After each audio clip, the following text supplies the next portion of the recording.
Halo Tribuners, saat ini kami berjumpa lagi dalam perbincangan program wawancara eksklusif. Nah, pada hari ini kita akan kedatangan salah satu influencer sekaligus penggerak eh, aksi sosial dan akademik di Kota Bandung. Nah, ada Tika Tazkia Nurdiawati di sini. Halo Tika, apa kabar? Halo, hai Tribuners. Nah, Kabar baik, terima kasih. ya ngomong-ngomong outfit kita matching ya hari ini sebagai kaula muda gitu. Iya, jeans. Iya, nah gimana perjalanannya tadi menuju ke studio Tribun Jabar, aman? Sambil ini ya reminiscing nostalgia Bandung, kemacetannya dan juga rame, aman sih, alhamdulillah seru.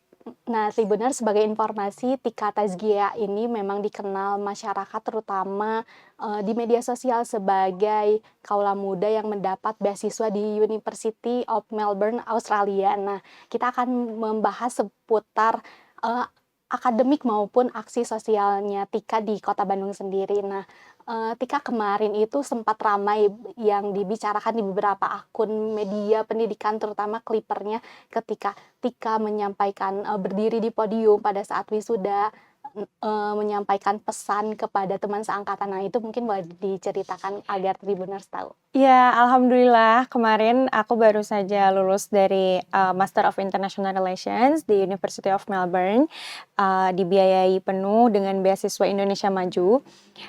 Itu programnya 2 tahun. Dan alhamdulillah setelah 2 tahun dengan banyak dinamika dari coursework sampai tesis, tiba-tiba 1 bulan sebelum graduation dapat email dari universitas, dari graduation office, bahwa saya terpilih sebagai student speaker atau istilahnya valedictorian gitu ya. Kriteria yang mereka sampaikan ini tidak secara formal tapi berdasarkan banyak diskusi. Salah satunya adalah dari tentunya capaian akademik. Alhamdulillah GPA-nya atau IPK-nya kalau dikonversikan ke Indonesia yang skala 4 itu 4.0, tapi di sana tuh karena skalanya 80%, jadi saya mendapat 81, saya lupa juga ya, 80 sekian lah, tapi 83 atau 81 sekian. Dan itu selain capaian akademik, katanya kriteria lainnya adalah leadership dan engagement. Alhamdulillah saya juga di University of Melbourne sempat berjuang jadi student ambassador gitu ya. Dan terakhir mungkin community. Pada saat itu saya pernah mempresentasikan juga komunitas yang ada di Bandung nih, Tribuners, buat teman-teman yang dari Bandung bisa join komunitas yang kita dirikan namanya Muda Empati. Saya pernah presentasikan di panggung TEDx di sana gitu. Jadi ya waktu itu 1 bulan sebelumnya ngerasa kayak unreal banget.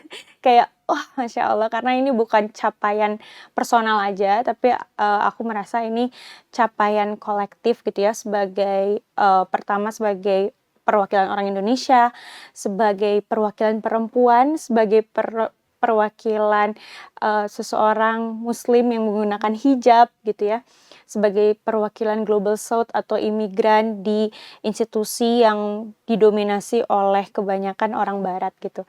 Di situ aku ngerasa kayak banyak representasi yang aku pegang gitu. Jadi alhamdulillah sih dengan kesempatan itu. Nah, Tribuners, tentunya untuk belajar di luar negeri itu tidak mudah ya, apalagi untuk mendapatkan beasiswa. Nah, kalau kita tarik ulur ke belakang, kenapa sih Tika ini seneng banget sekolah gitu ya? Nah, kalau misalnya Tika ini menempuh pendidikan di SMA, kemudian lanjut di Hubungan Internasional Universitas Padjadjaran. Yap. Nah, kenapa akhirnya Tika memberanikan untuk ambil magisternya di luar negeri? Oke.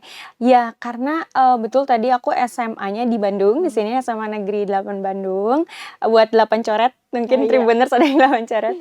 Waktu itu berjuang juga selama 3 tahun kayak oke, aku mau masuk hubungan internasional nih, karena pada saat itu cita-citanya ingin jadi diplomat atau ingin lebih terekspos lah sama dinamika global gitu ya. Dan suka juga ngelihat kayak sesuatu isu yang di luar dari Indonesia. Salah satunya misalnya isu-isu internasional, kawasan Amerika, Eropa dan sebagainya. Akhirnya alhamdulillah dari nilai jalur rapot bisa keterima di Universitas Padjadjaran, dan di situ mencoba untuk memaksimalkan kesempatan selama 3,5 tahun dan mengakhirinya dengan kesempatan student exchange. Di situ baru ngerasa kayak Iya, meskipun aku udah belajar nih hubungan internasional di Indonesia, tapi ternyata perspektif-perspektif di luar dari Indonesia itu yang akan men-challenge banyak dari apa yang setelah aku percayai, apa yang aku baca juga, sumber-sumbernya lebih beragam. Dan di situ, alhamdulillah aku, melalui program Unpad kerja sama ada Mickiewicz University di Polandia, bisa berkesempatan menjadi salah satu awardee selama 6 bulan di Eropa dan akhirnya kayak setelah lulus, oke, aku akan pulang dengan semangat yang lebih tinggi, aku harus ambil master degree di luar negeri gitu. Waktu itu belum kepikiran langsung Australia, masih riset-riset dulu. Jadi buat teman-teman yang juga, oke aku mau kuliah di luar negeri, tapi juga belum tahu nih negara mana, kayak it's okay, take your time to do research, karena menurut aku kualitas keputusan kita itu sangat dipengaruhi oleh kualitas informasi yang kita koleksi gitu, yang kita dapatkan. Dan waktu itu aku take for maybe 2 months lebih bahkan untuk menyeleksi kira-kira negara mana ya, kira-kira program apa ya, kira-kira beasiswa apa juga gitu yang aku apply. Dan akhirnya setelah gap 1 tahun, it's not short time ya, benar-benar take a long time. Dan juga setelah aku konsultasi ternyata sama beasiswa dari government Indonesia, dari LPDP, mereka juga bilang kayak emang idealnya mempersiapkan kuliah di luar negeri itu kurang lebih 1 tahun gitu. baik. Jadi buat teman-teman yang mau mimpi mungkin menggebu-gebu, Tribuners nih, ya give yourself at least a year to prepare sih gitu. Jadi akhirnya aku memilih Australia setelah banyak pertimbangan.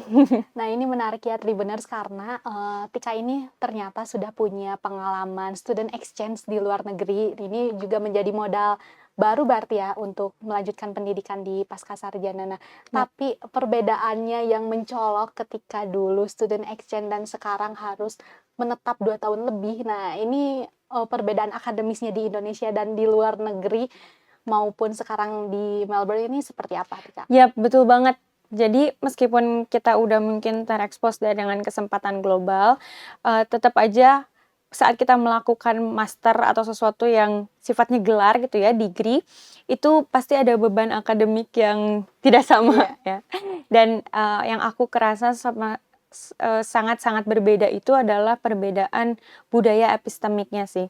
Jadi kalau di Indonesia sebelumnya, tanpa mengecilkan institusi manapun karena aku juga adalah produk dari pendidikan Indonesia and I'm proud of that, tapi aku merasa kita masih banyak berfokus pada dosen dan kepatuhan di dunia kampusnya itu. Sedangkan saat terutama setelah S2 gitu ya, dan beban waktu, beban ekspektasi tentang akademik dan lain-lainnya meningkat, oh ternyata saat aku pelajari dinamikanya itu lebih berfokus pada mahasiswa dan argumen, bukan dosen dan kepatuhan gitu. Jadi semakin kita kritik, semakin kita itu diapresiasi dan juga justru berkontribusi pada dinamika debat dan juga pengetahuan. Kalau dulu aku ngelihat kalau belajar itu untuk mencari kebenaran gitu, tapi kalau sekarang justru aku lebih kritis lagi, oh bagaimana kebenaran itu diproduksi gitu, argumentasinya seperti apa, dan juga tadi ya debat dan lain-lainnya gitu. Jadi itu sih yang ngebuat aku beda banget experience dari kita domestik dan juga internasional. Dan aku sangat me-encourage termasuk di platform aku di Instagram juga ke teman-teman kayak apapun latar belakangmu, apakah kamu mempunyai lingkungan yang mungkin udah belum pernah ada yang study abroad atau belum gitu. Jadilah justru generasi pertama yang punya mimpi besar dan ayo yuk study abroad, banyak loh mentor dan diaspora Indonesia yang mau bantuin gitu. Karena kita akan merasakan gap-nya saat kita sudah experience it gitu. Oke, baik, Tribuners, tentunya ketika Tika sudah memiliki pengalaman tersebut tidak lepas dari tantangan. Nah, ini selama kurang lebih 2 tahun apa yang membuat titik terberat Tika untuk menempuh pendidikan di Australia sendiri? Ya, jadi kebanyakan banyak orang yang mewanti-wanti saat kita kuliah di luar negeri atau datang ke lingkungan baru itu diagramnya akan seperti ini. Jadi awalnya biasa aja, nanti lama-lama tiba-tiba jadi bosen gitu ya. Tapi kalau aku sendiri merasakan justru diagramnya tuh buat aku naik dari landai ke naik dari awalnya sulit banget, culture shock banget. Terus melihat meskipun Bandung ini pada faktanya dan pada formalnya adalah sister city di Melbourne, Baik. tapi aku sebagai orang Bandung dan sebagai student di Melbourne banyak banget gitu ya menavigasi banyak tantangan dan salah satunya kalau di sana itu ya lebih hustle, lebih kulturnya lebih multikultural. Semuanya beragam di sana dan semua orang tuh kepada waktu sangat ketat gitu ya dan hari tuh berjalan dengan cepat karena jam 6 semua udah tutup gitu, nggak ada kalau di Bandung kan kita masih punya Bisa kafe-kafe nongkrong ya, buka gitu ya dan kita bisa bahkan masih produktif, masih WFC gitu ya dari kafe jam 7 malam, jam 8 malam masih bisa ini. Sedangkan untuk bertemu teman-teman aja jam di malam itu kurang possible gitu karena budayanya udah tutup di sana dan sangat ketat gitu. Jadi mereka justru punya morning culture yang bagus gitu. Jadi jam 5 pagi orang udah olahraga, orang udah meet up, orang udah siap untuk kerja gitu. Itu sih yang aku pertama-tama awal navigasi adalah culture shock yang bener-bener beda banget. Padahal aku udah berekspektasi, oh kalau misalnya sister city berarti ada kesamaan dong antara Melbourne dan Bandung gitu. Dan juga aku udah riset-riset dari online gitu, tapi ternyata tetap ya realitanya tidak selalu seperti yang kita riset gitu. Jadi emang it's really important to travel and experience on site gitu. Berarti mendorong life balance juga ya dengan akademik di Betul, sana gitu. betul. Tidak melupakan kalau misalnya kita sebagai manusia ya bisa menikmati hidup gitu ya. Tidak Betul. hanya akademis sendiri gitu. Betul banget, itu sih yang aku banyak belajar dari kultur Australia dan mungkin teman-teman yang juga punya mimpi untuk study abroad tapi masih mengonsiderasikan negara-negaranya. Australia adalah salah satu negara yang sangat menjunjung tinggi keseimbangan gitu antara hidup dan kerja dan bahkan di sana tuh banyak banget digembor-gemborkan tentang mental health ya, kesehatan mental dan aku pun sebagai student banyak terfasilitasi dengan program-program mereka gitu. Mereka punya banyak student support dan aku sebagai perempuan yang misalnya lagi sakit menstruasi, itu mereka fasilitasi untuk kayak, "Oke Tika nggak apa-apa, kamu boleh istirahat dulu dan nanti ditunda lagi," gitu untuk beberapa hari. Dan kalau misalnya aku konfirmasi juga, "Oh ya aku lagi burnout," gitu ya bahasa Gen Z-nya ya. Dan mereka benar-benar itu semua valid gitu untuk mereka. Jadi itu sih salah satu kultur yang aku belajari dari sana dan I hope I can transmit it here. Nah, dampak burnout sendiri kira-kira itu bisa outputnya nilai jadi turun kah yang dialami Tika sampai saat ini yang membuat jadi itu titik balik kalau misalnya akademis ya tetap harus dikejar gitu? Iya, aku inget banget waktu itu ada salah satu teman aku orang Australia di sana, dia laki-laki asli di sana. Dan aku spend mungkin sekitar 7 jam, 8 jam, bahkan bisa sampai 10 jam sehari di perpustakaan gitu ya, karena aku ngerasa kayak, "Oke, aku harus kejar nih nilai karena untuk eligible untuk melakukan tesis, kalau kita kan di sini tesis wajib ya betul. untuk lulus. Kalau di sana, untuk kita bisa tesis itu, kita harus mendapat IPK 4 justru. Dan karena aku punya tujuan aku pingin PhD dan kebanyakan PhD itu pintunya ditanya dari tesis kamu waktu master apa gitu. Dan pada saat itu aku kayak, wah ternyata aku harus IPK-nya 4 nih untuk bisa tesis. Saat aku spending 10 jam, berhari-hari gitu. Teman aku yang Australia itu, yang laki-laki, namanya Ben, dia bilang kayak, "Tika, kamu nggak bisa kayak gini Baik. gitu. Kamu terlalu overwork gitu. Kalau bagaimana kamu bisa meng-accomplish sesuatu kalau misalnya kamu juga nggak enjoy doing it gitu. Kamu harus lebih baik sama diri kamu sendiri dan istirahat juga bukan sesuatu kemunduran gitu. Jadi jeda justru adalah investasi jangka panjang gitu dan di situ aku juga ngerasa kayak, oh iya, mengejar harus, tapi yang paling penting adalah tadi work life balance kulturnya Australia gitu. Itu sih. Nah, ini jadi catatan penting ya bagi Tribuners yang misalnya kuliah pulang untuk belajar, ternyata jeda itu salah satu investasi Investasi banget. untuk, recharge mungkin ya, Yap. bahasanya zaman sekarang, recharge energi untuk kita tetap, menjaga semangatnya, nah gitu. Tapi pernah nggak, Tika merasa, "Oh ya udah pengen pulang aja ke Indonesia, nggak betah gitu di Australia," apa gimana? Atau pindah mungkin ke negara lain, tujuan kampusnya seperti apa tuh? Yap, of course itu kayak, menurut aku homesick ya, kangen rumah dan juga misalnya kita lagi sakit, capek dan lain-lain itu wajar saat kita jauh dari perantauan gitu, baik itu masih di dalam Indonesia, misalnya teman-teman yang lintas pulau, apalagi yang lintas negara gitu ya. Mmm, aku ngerasa itu adalah part of the journey dan itu the price, biaya yang harus kita bayar gitu dalam mencapai mimpi kita, dan itu juga sih yang aku katakan di pidato kelulusan aku pada saat itu. Aku meng-acknowledge bahwa bukan cuman aku yang ribuan kilometer dari rumah, dari Bandung, tapi juga banyak teman-teman internasional aku lainnya yang lebih jauh dari sudut dunia lainnya, dan teman-teman dari Asia Selatan, Asia Tengah gitu ya, ada dari Timur Tengah dan lain-lain. Dan aku di situ bilang kayak, ini adalah bukan cuman seremonial gitu, apa yang kita lakukan di wisuda ini, tapi ini adalah jawaban dari banyak usaha kita yang nggak terlihat, di permukaan, yang kita perjuangkan ribuan kilometer dari keluarga gitu. Dan, setelah aku internalisasi itu, pada saat pertama kali homesick, ya nggak langsung bijak ya. Iya, Pasti langsung kayak, "Waduh, ini pengen gimana, pulang pengen ya? pulang banget," gitu. Tapi itu juga sih yang memotivasi aku untuk, selama kuliah itu juga rajin menabung untuk kalau misalnya, nanti ada liburan, mmm, yang Panjang panjang gitu gitu ya? ya, yang kayak 3 bulan, itu aku ingin pulang gitu, menyempatkan gitu. Meskipun hari-hari penting tetap terlewatkan kayak Idul Fitri nggak sama keluarga gitu ya, Lebaran, Tahun Baru dan lain-lain gitu. Jadi menurut aku itu pasti ada, tapi ya itu pasti terlalui juga sih, itu shall pass.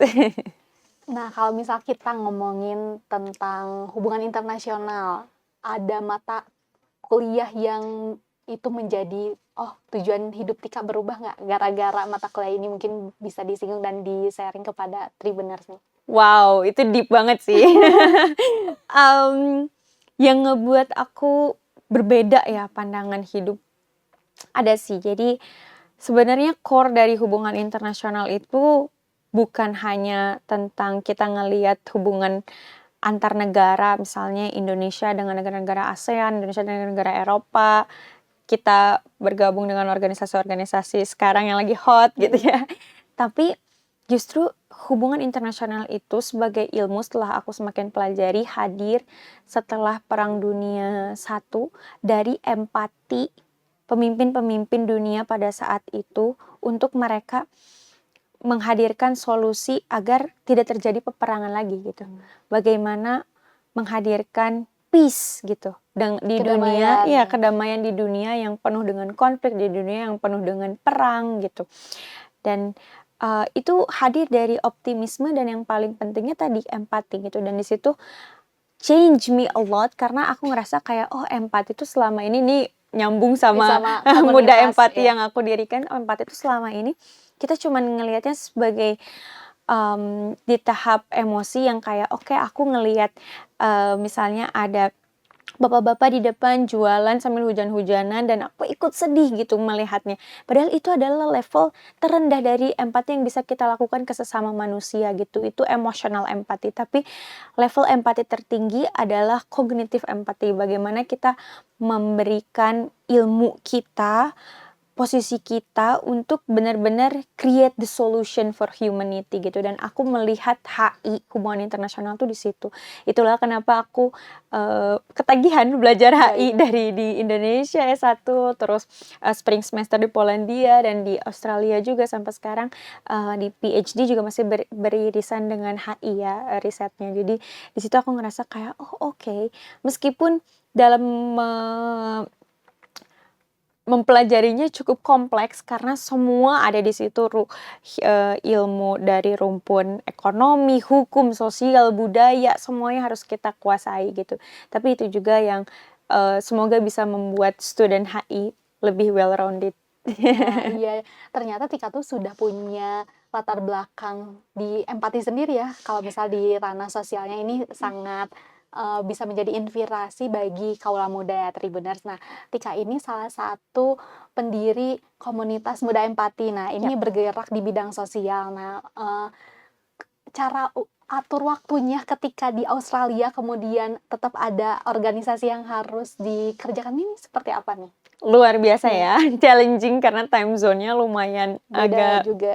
bedanya kurang lebih bisa, 4 jam, tapi itu juga tergantung musim. Kalau misalnya lagi transisi di musim, panas, perbedaannya lebih panjang, tapi kalau di musim dingin perbedaannya lebih sedikit gitu ya.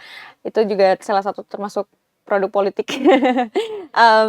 Jadi, aku biasanya menavigasinya alhamdulillah Muda Empati ini udah mau masuk batch kelima, angkatan kelima, dan setiap batch-nya kita, memilih secara demokratis, presiden dan strukturnya, yang itu juga, kita upayakan semoga aku sebagai founder juga enggak harus selalu keep in touch dan intervensi dalam setiap, programnya gitu ya. Jadi aku juga bisa, remote dan lebih banyak masukan dan juga, apa namanya, koordinasinya sama inti kecilnya aja, presiden, wakil presiden, dan ketua-ketuanya gitu. Jadi, tentu pengorbanannya di different time zone adalah aku lebih subuh daripada Baik. mereka saat kita rapat lewat Zoom gitu ya. Jadi teman-teman rapat jam 8, aku udah mau berganti hari gitu, hampir jam 1 subuh gitu.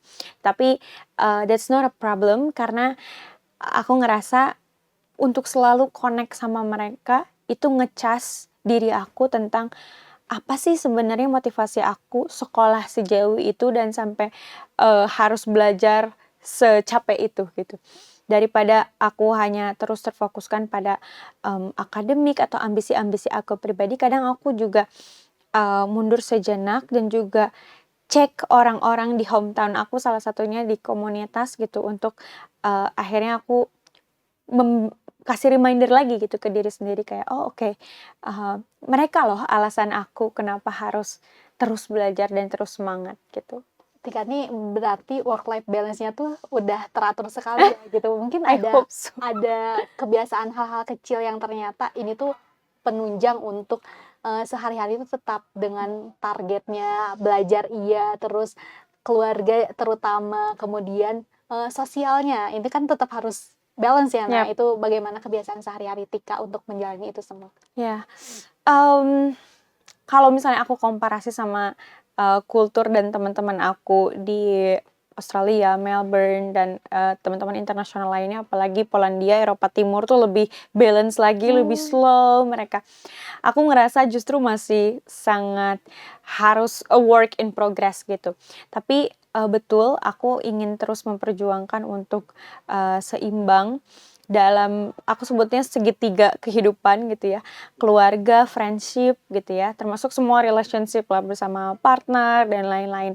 Lalu goals kita sendiri gitu kayak karir, ambisi kita, dan sudut yang terakhir itu adalah lebih ke passion kita gitu dan, hal-hal yang lebih, membuat kita hidup secara fisik kayak olahraga, hobi gitu ya, termasuk random banget aku suka, menyempatkan at least 1 tahun berapa kali misalnya kayak surfing atau ngelakuin hal-hal yang Tetap ada challenge hobi me ya. gitu, iya. Karena selain sering baca dan wajib gitu ya, karena bacaan wajib tentang hubungan internasional, aku juga sering banget lihat-lihat, bacaan dan riset tentang psikologi dan neuroscience, penelitian-penelitian mereka yang bilang kalau, bagaimana sih perkembangan otak, termasuk bagaimana, tidak burnout dan mencegah depresi gitu ya di dunia yang serba cepat dan juga serba banyak tekanan, apalagi sekarang dengan, sosial media kita sering banget kan,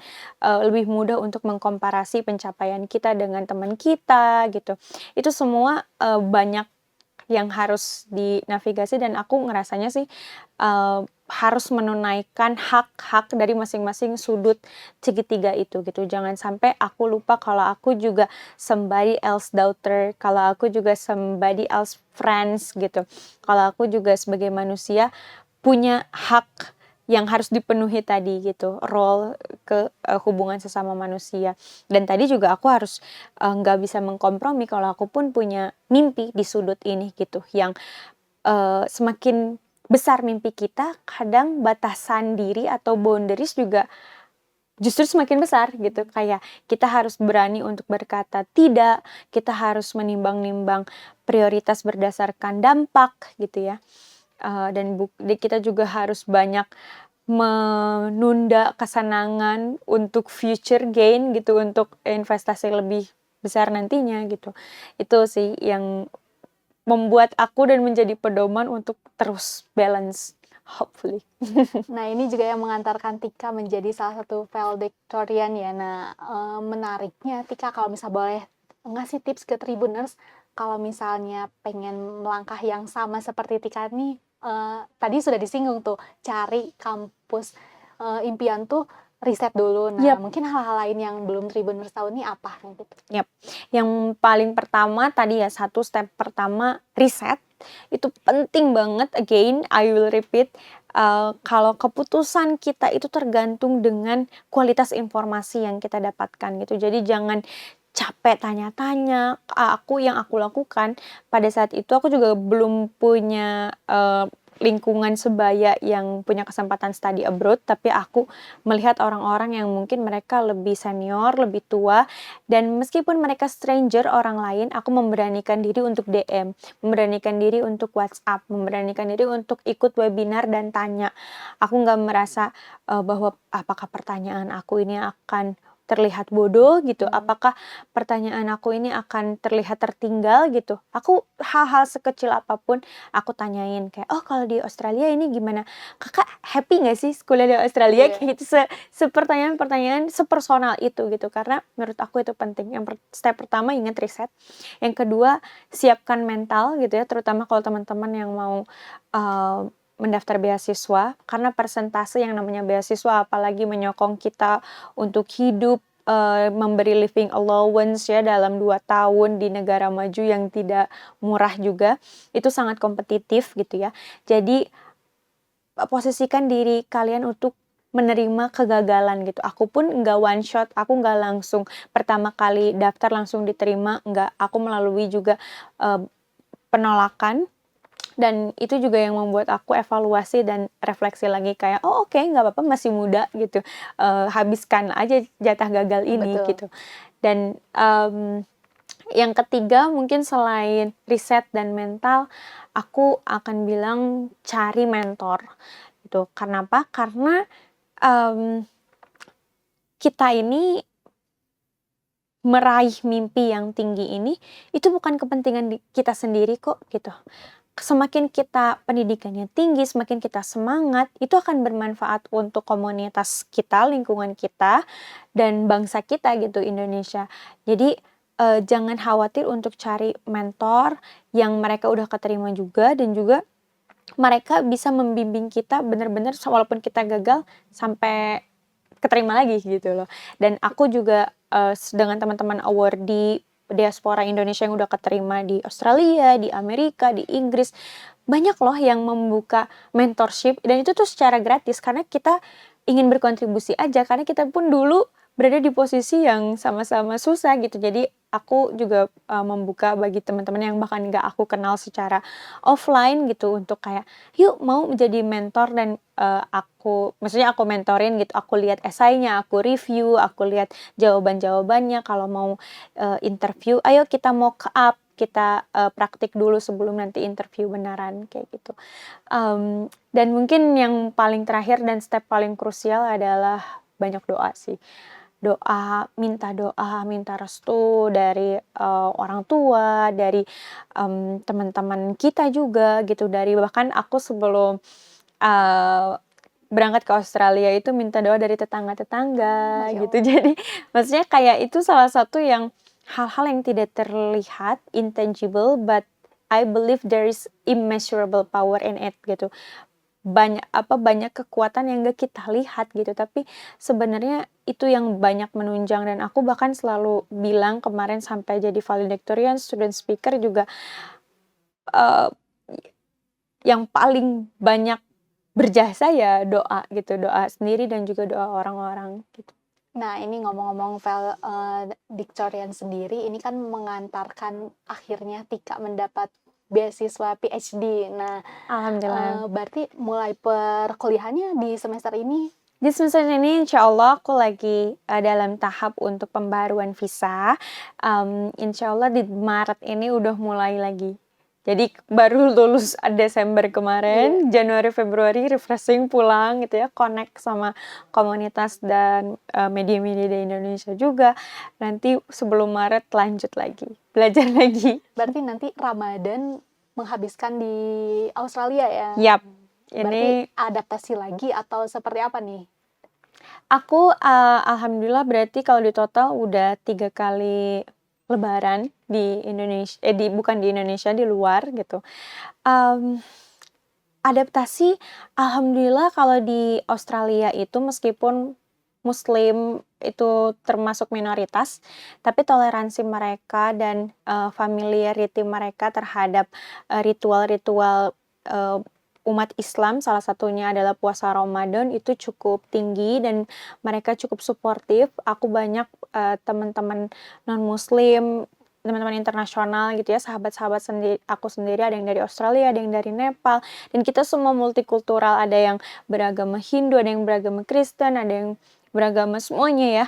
Itu sangat-sangat suportif dan bahkan mereka suka ikutan merayakan gitu, kayak misalnya, "Oh ya Ramadan, happy Ramadan Tika," gitu. Terus Idul Fitri kayak, "Oh ya," mereka kasih kado gitu ya, Lucu kayak banget. happy Idul Fitri gitu.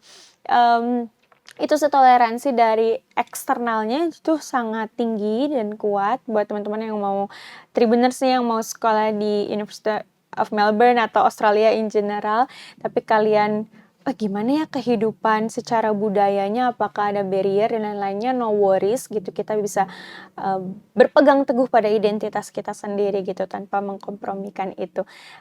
Adaptasi yang paling susah sih sebenarnya waktu sih, karena kalau di Indonesia itu puasanya kayak oke subuh jam 5 terus jam 5 lebih hampir jam 6 pasti maghrib gitu. Sedangkan kalau di sana kita puasa saat summer itu bisa subuh kayak jam 3:30 dan maghribnya jam 9. Lama banget Iya, ya. jadi kayak oke, ini lama ya. Iya. Jadi meskipun di sana minoritas, kalau cari takjil tetap ditemenin lah ya. Betul. Bahkan suka diingetin gitu kayak, "Tika, what time you will do breakfasting?" gitu. Bakal bukanya iftarnya gitu. Kayak, ya masih lama." Kadang mereka banyak yang nggak tahu kalau ternyata puasa itu nggak boleh minum juga. Jadi Oh. banyak asumsi yang kayak nggak boleh makan aja gitu. Karena kan beberapa ritual agama lain ada yang nggak Melakukan hal makan yang aja sama ya ya. gitu. Terus mereka kadang suka bawain minum terus kayak, "Not even water Tika?" gitu. Oh. Terus, "Yeah, it's not," gitu. Tapi saat kita mampu dan kita semangat dan kita bawanya enjoy, justru itu bisa menjadi apa ya, contoh yang baik dan bagi mereka unik gitu, kayak, "Oh ternyata mereka itu tidak terpaksa dan tidak susah ya untuk mereka," kayak gitu. dakwah gitu ya Oh, iya. jadinya. Jadi tetap menyenangkan ya Iya. meskipun ada di negara orang lain gitu. Betul. Nah, mungkin, untuk closing statement bisa menyampaikan pesan kepada Tribuners terutama kaula muda nih, terutama di bidang pendidikan nih, apa yang bisa Tika bagi gitu? Oke, buat teman-teman yang juga mau dan bermimpi untuk, kuliah di luar negeri, terus juga mendapat, beasiswa, jangan pernah menyerah dan jangan kubur mimpi itu, gitu. Aku juga dulu benar-benar banyak keraguan dan berpikir, berdialog kayak apakah ini possible, apakah aku pantas untuk menerimanya, akankah mimpi aku terwujud gitu. Tapi saat aku berdiri di podium kemarin di University of Melbourne menjadi student speaker, aku ngerasa kayak, wow, ternyata kita ini justru lebih layak mendapatkan hal yang besar dibanding apa yang kita pikirkan gitu. Jadi you deserve more than you think gitu. Terus bermimpi tapi imbangi juga dengan empati terhadap sesama. Karena pada akhirnya sukses itu bukan bagaimana kita mengkoleksi banyak piala, tapi bagaimana nama kita itu punya banyak legacy baik di masing-masing jiwa gitu. Mungkin itu sih dari aku. Oke, baik Tribuners, ini sangat menginspirasi bagi Anda yang tertarik untuk melanjutkan studi ke luar negeri. Nah, Tika, terima kasih atas Terima kesempatannya dan kasih. akhirnya bertemu dan berbincang di Ceria Tribun Jabar. Ini sangat, berharga bagi kami, Terima terutama kasih. untuk, mengulas kehidupan Tika sendiri di Australia. Nah, Tribuners, nantikan terus tayangan-tayangan dari podcast Tribun Jabar yang akan mengulik seputar narasumber yang menginspirasi. Nah, terima kasih ya Tika. Terima kasih semuanya.